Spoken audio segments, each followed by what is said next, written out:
Tool अपनी website को के लिए एनालिटिक्स टूल यूज बेनिफिशियल है और कहाँ उसमें सेटबैक्स हैं तब तक। और एक वेबसाइट आपने अभी रिसेंटली 1 महीने पहले बनाई, एनालाइज करके आपको पूरा डाटा दे, कोई भी टूल हो। लेकिन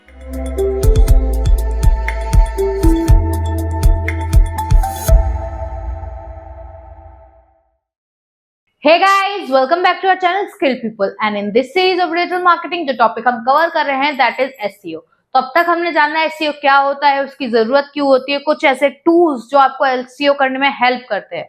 और लास्ट क्लास में हमने जाना था कि लोकल SEO क्या होता है, लोकल SEO किस तरह से किया जाता है। लेकिन कई सारे लोगों ने मुझसे एक बात बोली थी, लाइक मेरे जो स्टूडेंट्स हैं उन्होंने भी मुझसे एक बात बोली थी कि मैम हम SEO करते तो है लेकिन हमारे SEO की रैंकिंग नहीं आ पा रही है।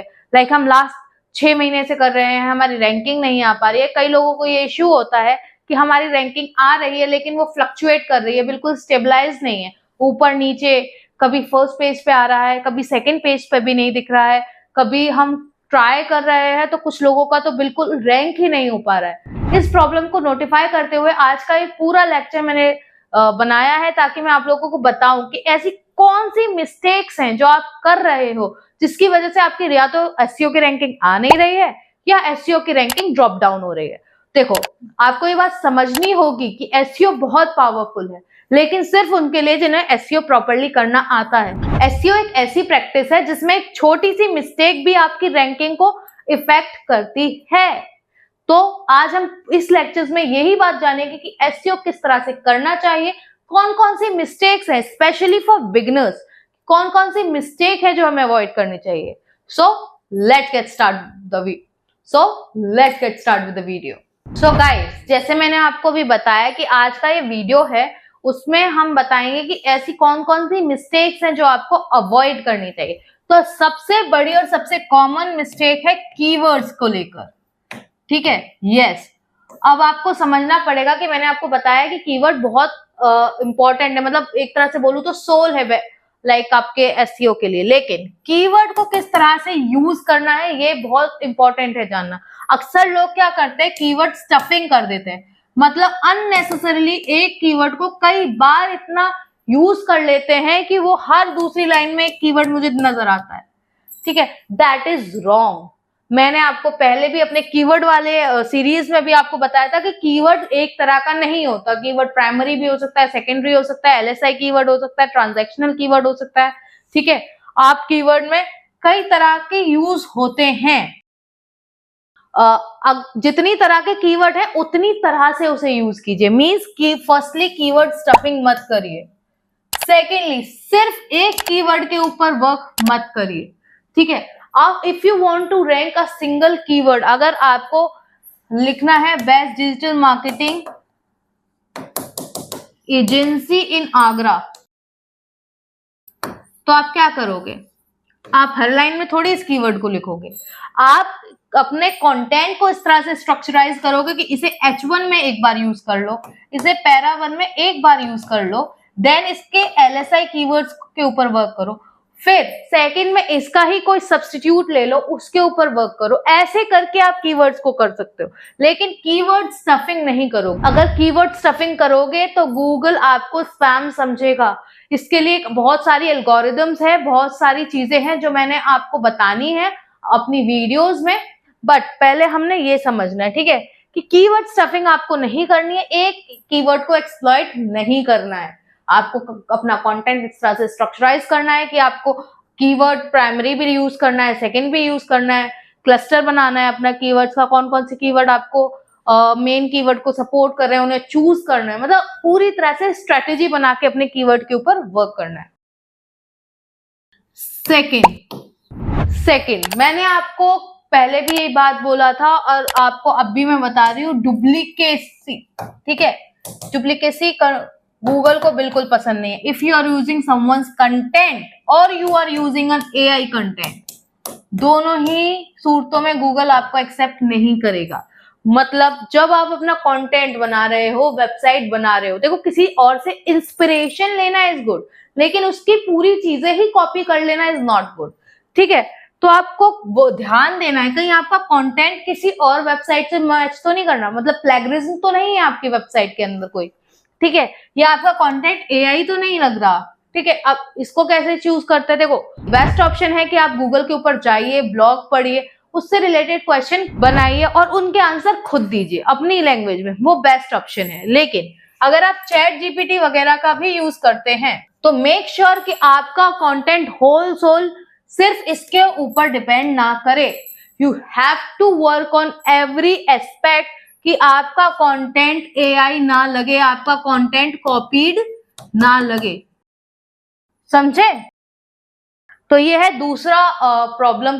फर्स्ट है आपका कीवर्ड स्टफिंग एंड सेकंड है डुप्लीकेसी, मतलब प्लेगराइज्ड कंटेंट ना हो, क्योंकि ऑब्वियसली आपका पूरा जो कन्वेइंग का तरीका है वो है आपका कंटेंट, और अगर वो ही गूगल डिनाई कर देगा तो रैंकिंग की तो बात छोड़ दीजिए। And third option is device friendly, या मैं कहूं रिस्पॉन्सिव वेबसाइट ना होना। अब आप कहोगे मैम ये कैसे? देखो गाइस, मैंने आपको बहुत बार समझाया है that your website should B mobile friendly, क्योंकि 90% यूजर ज्यादा से ज्यादा वेबसाइट मोबाइल पर ओपन करते हैं। लेकिन अगर आपकी वेबसाइट इस पूरे स्ट्रक्चर को फॉलो नहीं कर पाएगी तो वो रैंक नहीं कर पाएगी। समझिए इस बात को। Your website should B device friendly. अगर मैं उसे लैपटॉप में खोलूं तो भी वो प्रॉपर खुले, अगर मैं उसे टैबलेट में खोलूं तो भी वो प्रॉपर खुले, और अगर मैं उसे फोन में खोलूं तो भी वो प्रॉपरली वर्क करे। ठीक है, तो you have to make sure that your website should be responsive according to the devices, क्योंकि 90% of the users are on mobiles nowadays. कोई आप लिंक भेजो, कोई कितना टाइम नहीं देगा आपको कि जाकर लैपटॉप ग्रैब करे, फिर उसे स्टार्ट करे, उसे ओपन करे, देन वो क्रोम में जाके आपकी वेबसाइट को सर्च करे। नहीं, you shared a link on WhatsApp, वो व्हाट्सएप पर ही वो लिंक क्लिक करेगा और वहां गूगल क्रोम जो आपके फोन का क्रोम है वही उस पर वर्क करेगा। ठीक है, अब क्रोम जो फोन की स्क्रीन है वो है छोटी और आपकी वेबसाइट इधर आ रही है, इधर आ रही है, यहां ढंग से नहीं आ रही है, कोई फायदा नहीं है। तो make your website device friendly, क्योंकि अगर ऑडियंस को थोड़ी सी भी दिक्कत होगी तो गूगल आपको कंसिडर ही नहीं करेगा।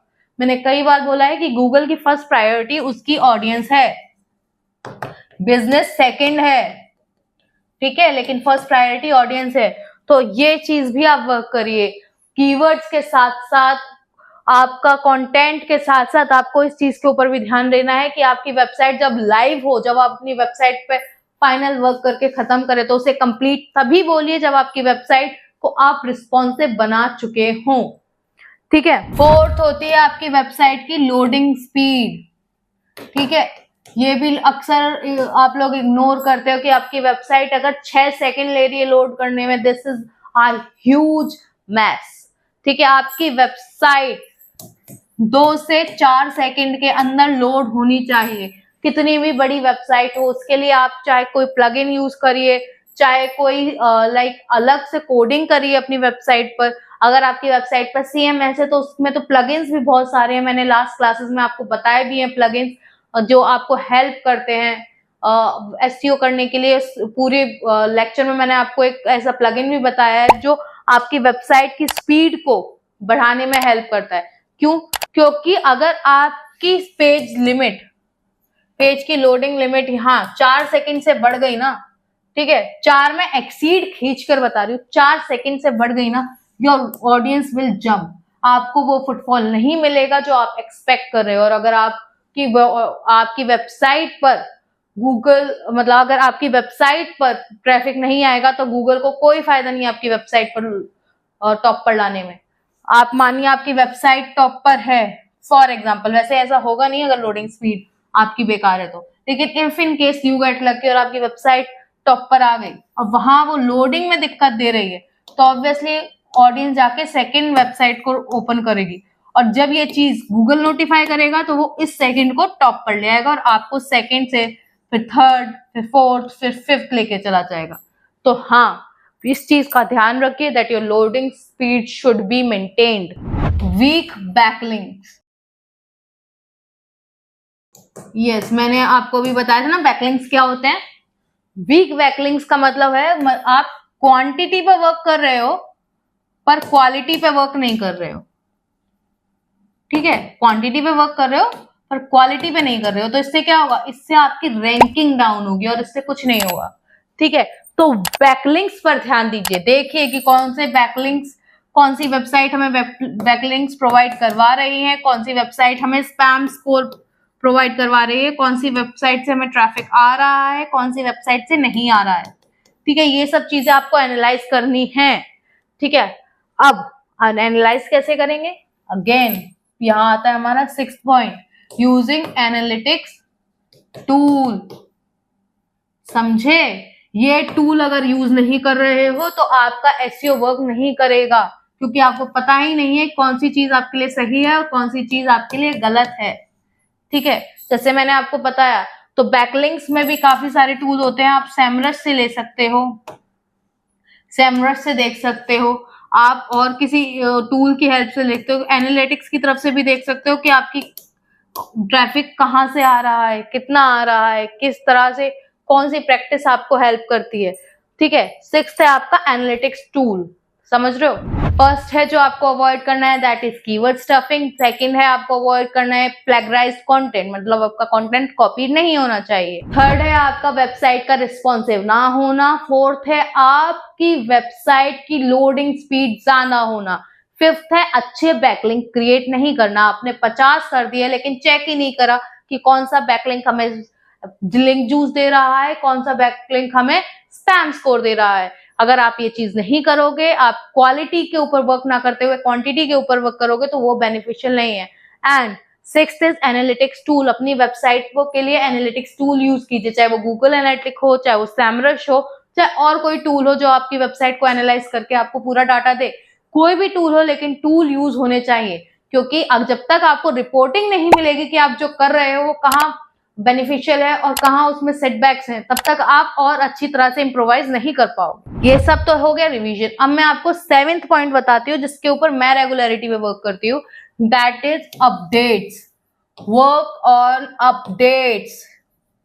ठीक है, एसईओ के अंदर रेगुलरिटी पे अपडेट्स आती है, मंथली अपडेट आती है, ठीक है, कोर अपडेट्स आती है, ठीक है, एल्गोरिथम्स में चेंज होता है। लेकिन अगर आपने एक वेबसाइट 4 साल पहले बनाई, ठीक है, और आपने एक वेबसाइट 2 साल पहले बनाई, और एक वेबसाइट आपने अभी रिसेंटली 1 महीने पहले बनाई,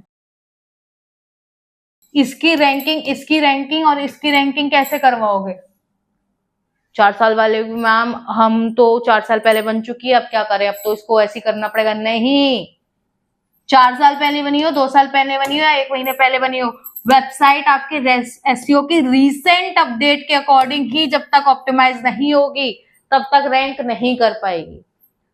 इसलिए मैंने आपको बताया, चाहे आप 4 साल पहली वेबसाइट का कर रहे हो, 2 साल पहली वेबसाइट का कर रहे हो, 1 महीने पहले की वेबसाइट का कर रहे हो, आपको वर्क करना होगा रीसेंट अपडेट के एल्गोरिथम्स के हिसाब से। उसने क्या सेट ऑफ रूल दिए हैं उसके हिसाब से ही आप रैंक कर पाओगे, समझे। तो अपडेट्स पर वर्क कीजिए, रेगुलरिटी पे आप ना रिसर्च एंड डेवलपमेंट का वर्क करते रहिए, रिसर्च कीजिए और उसे यूटिलाइज कीजिए अपनी वेबसाइट के ऊपर, तभी आप रैंक कर पाओगे। आप ये एक्सक्यूज नहीं दे सकते, ये वेबसाइट तो 4 साल पहले बनी थी, अब इसका एसईओ ऐसे कैसे कर दे। नहीं, you have to keep updating everything, तभी आप रैंक कर पाओगे। ठीक है, सो गाइज ये वो कुछ 6-7 मैंने पॉइंट बताए हैं जो आपको हेल्प करेंगे रैंक करने में, जो अक्सर बिगनर्स अवॉइड कर देते हैं और उन्हें रैंकिंग नहीं मिलती। सो होपफुली आपके लिए इंफॉर्मेटिव रहे होंगे। अगर इनमें से कोई भी ऐसा पॉइंट है जो आपको क्लियर नहीं हुआ है और कोई इन्फॉर्मेशन आपको जाननी है, do let me know in the comment box. And for more such informational videos, like, share, subscribe and obviously hit the bell icon. Hey!